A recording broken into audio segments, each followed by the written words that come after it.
To disable lock screen notification for doorbell ringing alert in Samsung Galaxy S23 Ultra, swipe down the top of the screen and then tap setting icon. Scroll down the screen to find accessibility. Tap accessibility and then tap hearing enhancement.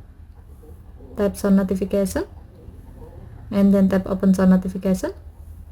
Next, tap the setting icon at the top right. Under preferences section, tap sound types.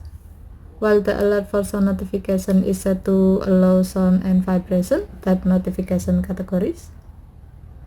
Under priority section, tap doorbell ringing. While the alert for doorbell ringing notification is set to alert, tap lock screen and then select turn show notification. By choosing this option, when sound notification feature is on and it detects doorbell ringing near you, your phone will not show the notification on your lock screen. Okay, thank you for watching. Have a nice day.